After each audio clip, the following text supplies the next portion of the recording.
Vivian Carter seemed to have it all. At 29, she lived in one of the most luxurious apartments on the Upper East Side in New York. Her face graced the pages of social columns, always beside her husband, Damian Blackwood, a real estate tycoon known for coldly managing Manhattan's most valuable buildings. To the world, she was the perfect wife, elegant, reserved, and always smiling. But no one knew what she truly faced when the cameras went off.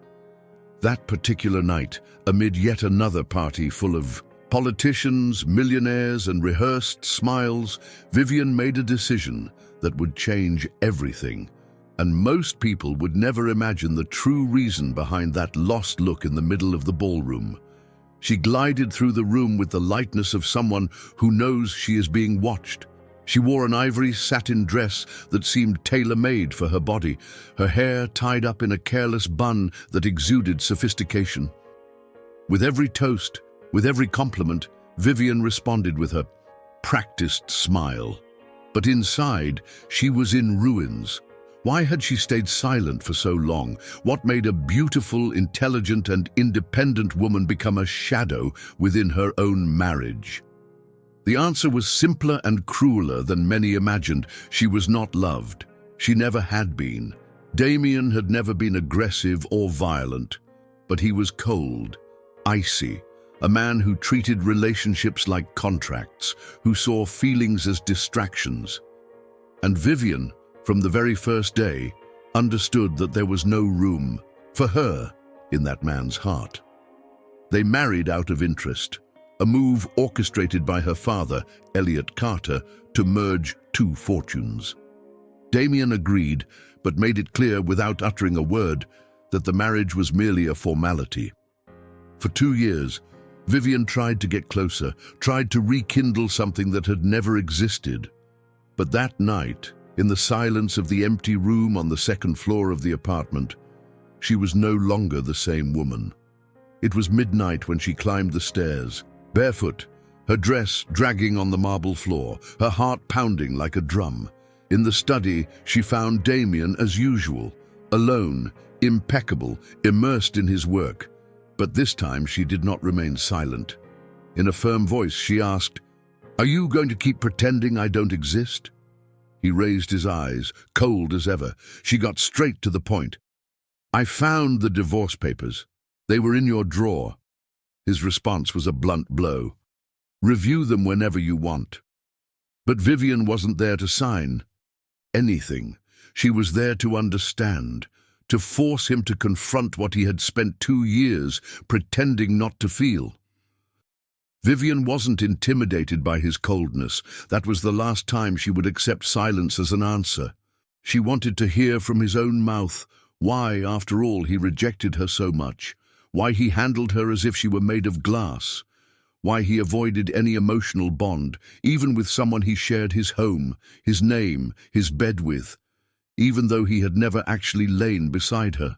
Damian hesitated, but eventually answered, at first with disdain, then with something she had never seen in him before, a crack in his armor. He said he owed something to her father, that the marriage was never a choice, but a debt. And then he let slip the words she would never forget. "I gave him what he wanted.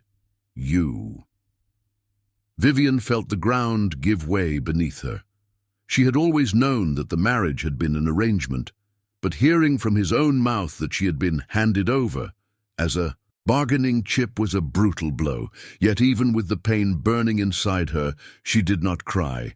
She stood her ground. She looked into his eyes and said in the firmest voice she could muster, "Then listen to me. I'm not going to live like this anymore. Give me a weekend. Just one. Just the two of us. No escapes, no phone, no excuses. I want to understand who you really are.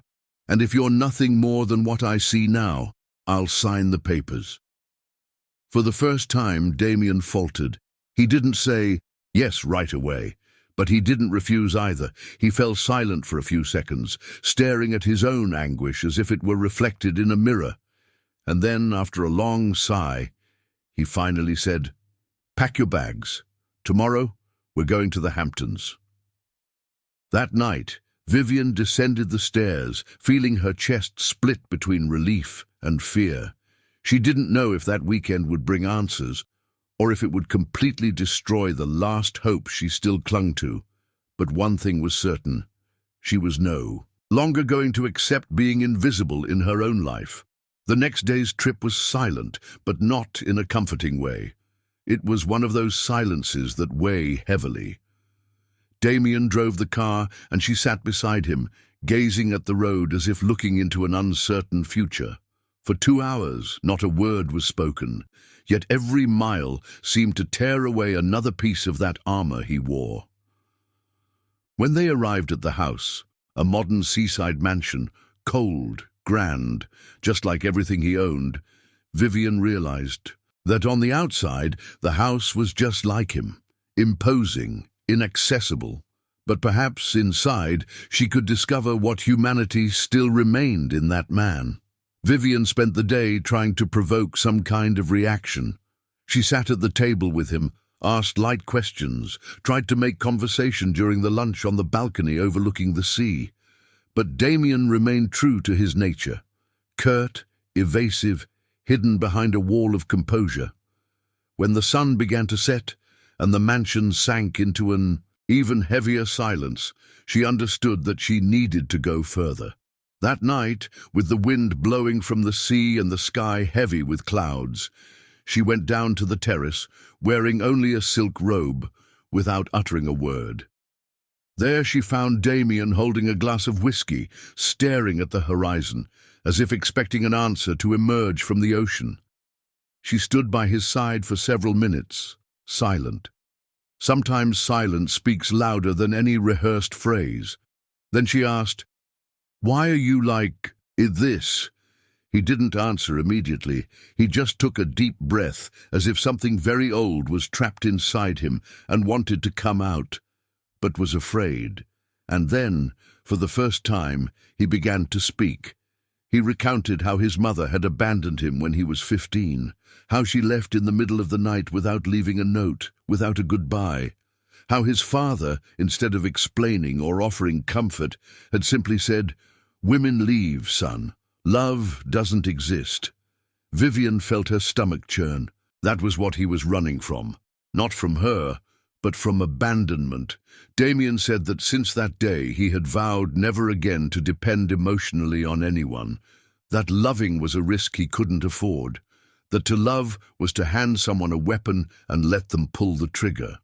Vivian listened quietly, her eyes welling with tears, not out of pity, but because she finally understood. He wasn't incapable of love, he was incapable of allowing himself to try. And then, in a low voice, she replied, "I'm not your mother, Damien, and I'm not going anywhere." He said nothing, but in that silence she saw a crack begin to form. The next morning he was different, not better nor healed, but different. Instead of his usual suit, he wore a simple t-shirt and sweatpants. He was in the kitchen, cooking. She wasn't sure which was more surprising, seeing Damien Blackwood making breakfast or the way he looked at her as she entered. There was something new in him, something restless. She sat at the marble island, and he placed a cup in front of her without saying a word. For a few minutes, they ate in silence, until she said, with the courage of someone who had nothing left to lose, "You don't let anyone get close. You never have. Is it because you don't want to, or because you're afraid?" He took a moment to respond, but when he did, he was direct. "Both." Vivian set the cup on the counter and watched the movement of his hands, as if searching for something to grasp in emptiness. "Not everyone is going to abandon you, Damien," she said firmly but without aggression. He didn't look at her. He stayed silent, as if her words had touched a part of him he tried to keep buried. "Sometimes they don't leave. Sometimes they stay and destroy you from within," he replied. And that's when she realized there was more, that his trauma with his mother was only the beginning, that there was another, deeper, more painful story he still didn't have the courage to tell. And even so, she didn't push him, because the trust of a broken person isn't forced. It is earned piece by piece. Later, she tried to distract her mind by sitting at the edge of the pool with a book in her lap and the soft sun on her face. But she couldn't read even a single page. His words swirled in her head like a spiral. They stay and destroy you from within. Who had destroyed him? Lost in thought, she didn't notice the shadow approaching. When she looked up, she came face to face with Sebastian Hale, the man who orbited the same social circle as she and Damien, rich, cunning, seductive, and at that moment, the perfect opposite of everything Damien was. "You look like someone who needs a distraction," he said, already sitting beside her without being invited. Vivian raised an eyebrow, but did not move away. For the first time in a long while, she wasn't intimidated by someone like Sebastian. They talked for a while. Superficial, light conversations with a humor she had long forgotten. When Sebastian made a sly remark about Damien, something like, "Does he even know what kind of woman he has at home?" Vivian just chuckled softly without averting her gaze, and it was at that moment that Damien appeared, standing by the pool with the expression of someone who had seen a ghost. His eyes were fixed on her, not on Sebastian. And it wasn't anger he felt. It was fear. Fear of losing her. Fear of, for the first time, desiring something so strongly and not knowing how to hold on. For the first time, Vivian saw in his gaze something she had always longed to see: jealousy, and along with it, the realization that he wanted her, even if he still didn't know what to do with that desire. Damien stood there, silent. The silence screamed louder than any argument. Sebastian, of course, made sure to stretch the tension further. "Relax, Blackwood. I was just keeping your wife company." But Vivian did not budge. She didn't run off to justify anything. She simply looked at Damien with a defiant gaze. She was tired of being invisible. If he wanted her, he should do something about it, and he did. With steady steps, he came closer, faced Sebastian, and in a low, firm voice said, "Get out." It wasn't a shout, nor a threat. It was a warning. And in that moment, Vivian understood that the cold man who had ignored her for 2 years was beginning to melt. Sebastian left without flinching. He gave Vivian one last smile, as if already knowing he had done the damage he intended, and left without looking back. But Damien stayed, and this time he didn't run away. He stood there, looking at her as if he had finally seen the woman who had been by his side all along. Vivian slowly got up, adjusting the robe that covered her black swimsuit underneath. She walked toward him calmly, unhurried, as if every step were a test of patience. "Are you going to stay there all day, or admit that you're jealous?" she asked, her voice calm but firm. He took a deep breath, looked away for a second, and answered, "I don't feel jealous." She laughed, not mockingly, but out of exhaustion. "Then why did you tremble when you saw him by my side?" Damien pressed his lips together, and the muscle in his jaw contracted. He tried to maintain control, as he always did, but it was too late. The wall was beginning to crumble. "Because I can't stand the idea of you being with another man," he blurted out. The words came out raggedly, as if they had never been spoken by anyone in his life before. Vivian stepped closer, so near that she could feel his breath on her face. "Then prove to me that I'm not just a contract in your life," she said. He looked into her eyes, as if searching for an escape, but found none. Because the truth was that there was no escape anymore. He had to choose, either continue running away or finally confront what he felt. And then he kissed her. Without warning, without rehearsal, without restraint. A rough, urgent kiss, as if he wanted to recover all the lost time in just a few seconds. Vivian reciprocated with the same desperation, as if she had spent her whole life waiting for that moment.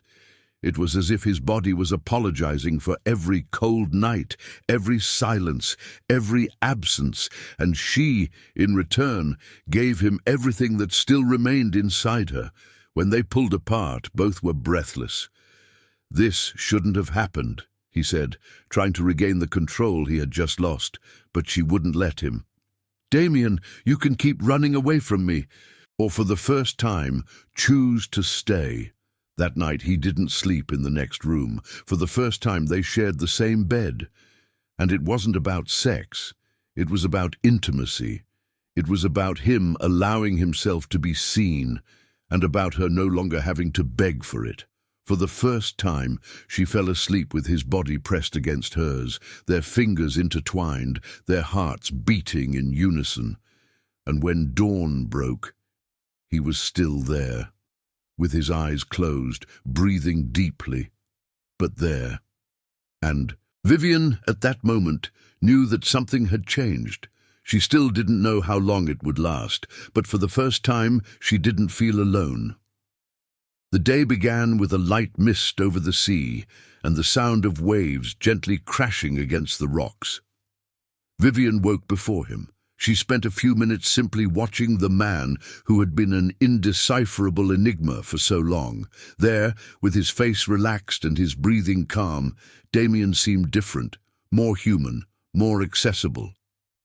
She walked down to the living room with slow steps, her silk robe brushing against her ankles, still trying to understand what she felt.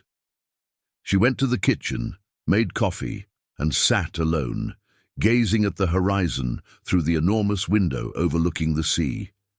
She was at peace, but she was also afraid, because after so long waiting for a change, she knew, when things finally start happening, they can slip through your fingers just as easily. Shortly after, Damien appeared. He was barefoot, his hair disheveled, and wearing a simple white shirt unbuttoned at the top. He looked lighter, yet still cautious.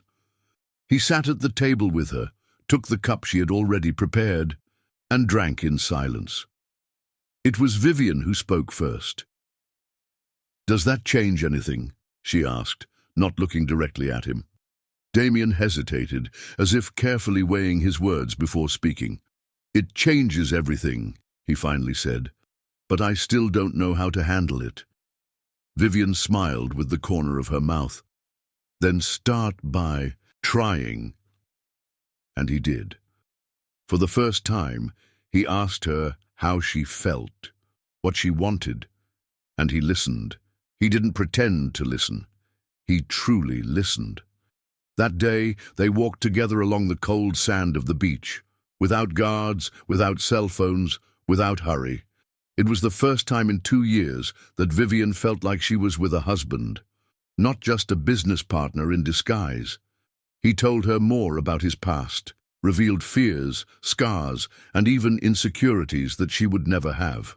Imagined a man like him could have. And she, in return, recounted the nights she had spent crying alone, the birthdays when she blew out candles by herself, the times she looked in the mirror and thought she was disappearing. Damien stopped, held her hand, and said, "I'm sorry." 2 simple words. But for a man who had always hidden everything behind contracts and silence, it was like opening a wound so that it could finally begin to heal. Later, back at home, he showed her something unexpected, a plot of land nearby, with a small, charming house right on the beach. He said he had bought it months ago, but had never had the courage to show it to anyone. "I imagined a place like this, just ours, a place where I don't have to be Blackwood, where you don't have to be the perfect wife, where we can simply exist." Vivian was speechless. It was a gesture. Not an empty promise, but something concrete, a new beginning.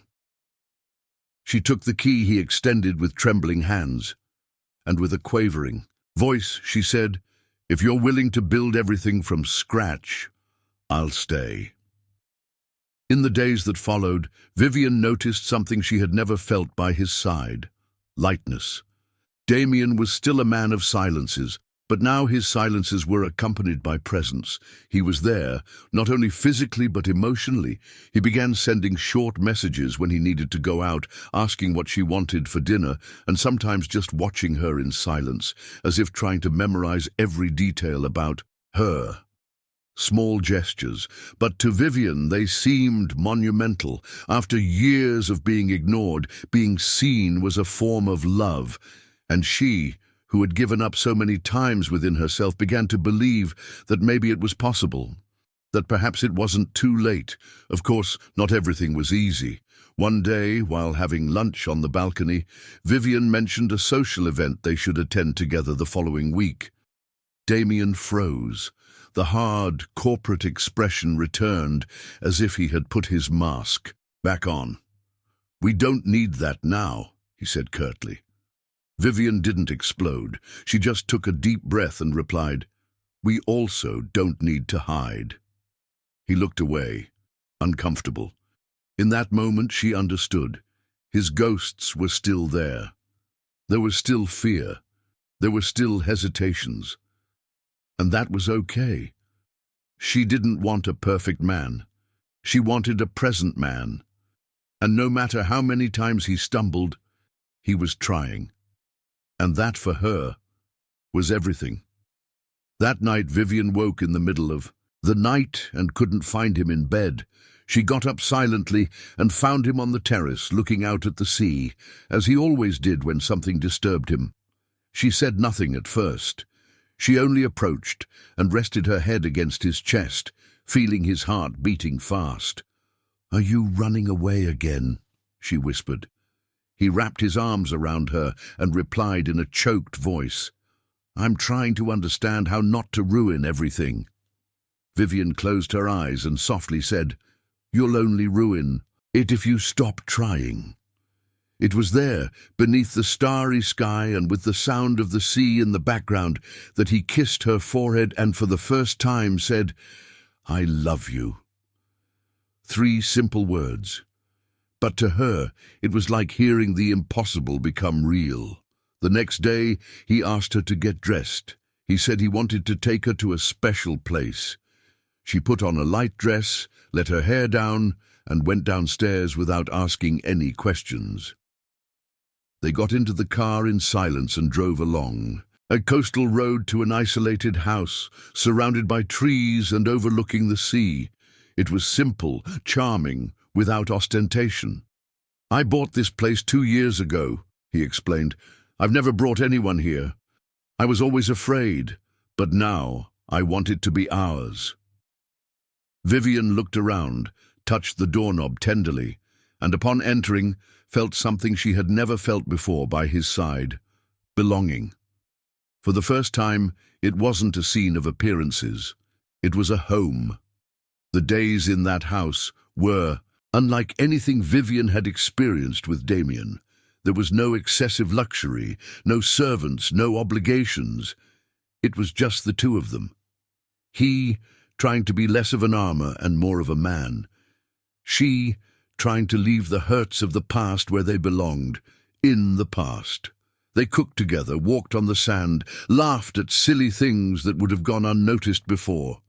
At night, they shared wine and silences, and gradually he began to reveal things he had never told anyone. Childhood fears, embarrassments he still carried, the day he almost gave up on everything. And Vivian listened, absorbed it all, because deep down she too was rebuilding herself. She too had lost herself. Now the two of them were finding each other, together. One day, while organizing old books in the living room of the new house, Vivian found a notebook hidden at the back of a drawer. In it, Damien had written loose phrases, thoughts he never had the courage to say aloud. One of them read, "I don't know if I deserve her love, but I wish I could believe that I do." She closed the notebook with trembling hands. Damien found her there, sitting on the floor with tear-filled eyes. There was no fight, no accusation, She simply took his hand and said, "You don't need to deserve it, you just need to care." And he understood. It wasn't about being perfect, it was about being willing. That night, she prepared a simple dinner, pasta and wine, and they sat at the table looking into each other's eyes like a real couple. When they finished eating, Damien held her hand across the table and for the first time spoke about the future. "I want to start over with you. No contracts, no obligations, just you and me." Vivian laughed, moved. "And what if we fall again?" she asked. He replied without hesitation, "We'll get up together." That was it. It wasn't about living a movie-like story anymore. It was about building a real life, with flaws, with stumbles, but with truth. A few days later, back in Manhattan, they walked together to the lawyer's office, the same lawyer who had prepared the divorce papers months earlier. Damien entered with her, holding hands, asked to speak privately with the lawyer, and upon leaving, handed her a sealed envelope.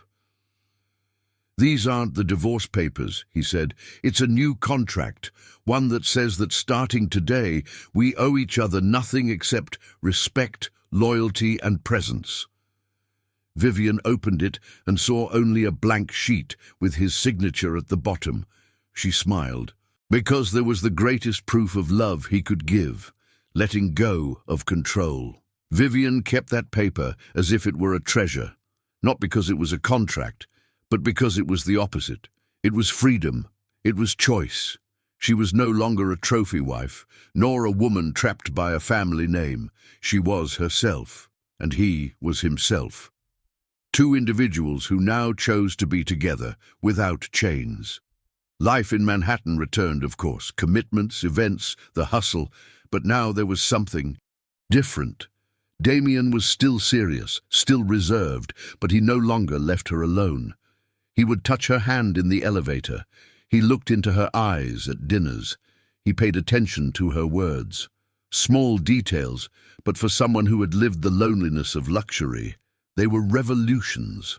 One evening during a gala, Vivian was surrounded by socialites and businessmen, all praising her dress, her hair, her poise. She smiled, as she always had. But this time there was something different in her gaze. Firmness. She no longer needed to prove anything to anyone. When she looked to the other side of the room, she saw Damien talking with a senator, but this time he interrupted the conversation, crossed the room, and came to her. Without a word, he embraced her from behind, resting his chin on her shoulder. And in that simple gesture, he said it all. That now she was no longer invisible. That now he saw her, that finally she was his choice. After the party, back in the car, Vivian looked out the window and thought about everything she had experienced. 2 years of silence, of waiting, of pain, but also of growth. She realized that, as hard as it had been, it was all necessary, because sometimes you need to hit rock bottom emotionally to understand what truly matters. Damien had broken down his own barriers, but she had broken hers too. She learned that she couldn't wait to be saved, that she had to choose herself. And in that process, without even realizing it, she ended up teaching him to do the same. Love, she understood, isn't something you receive ready-made. It's built day by day, with truth. On the last night of that week, back at the beach refuge, they sat on the terrace in silence, watching the sea. Damien held her hand as if he never wanted to let go. "You saved me," he suddenly said, his voice husky. Vivian smiled softly. "I just waited for you." He turned his face, looked into her eyes with an intensity she had never seen before. But no one would wait. "So long! No one could bear so much." She shook her head, squeezing his hand. "You were worth the wait." He slowly pulled her closer, pressed his forehead against hers, and whispered, "Then now it's my turn to wait to be better, every day." And there, Without impossible promises, they sealed an agreement that only two hearts in reconstruction could make. The next morning, Vivian woke to the smell of coffee coming from the kitchen. She smiled to herself, still lying in bed, feeling the warmth of the sun filtering through the curtains. She got up slowly, put on her robe, and went downstairs. Damien was there, with his back turned, preparing 2 cups. When he noticed her, he turned and said simply, "Today marks exactly 1 month since you confronted me in that room." She approached slowly, took the cup from his hands and replied, "And it was the best silent scream I ever gave." They laughed, but it was that kind of laughter that comes with relief, with gratitude, with scars that now hurt less. In that moment, she understood that true love wasn't built on grand declarations. It was built on consistency, on looking into each other's eyes and saying, even without words, "I'm still here." The past still existed. The hurts were still there, somewhere in memory, but they no longer defined who they were. Vivian was no longer the ignored woman, and Damien was no longer the man locked inside himself. They had found each other in a place where pain was no longer a prison, but a lesson. A place where choosing to stay every day was stronger than any fear. Sometimes, at night, he still woke up scared.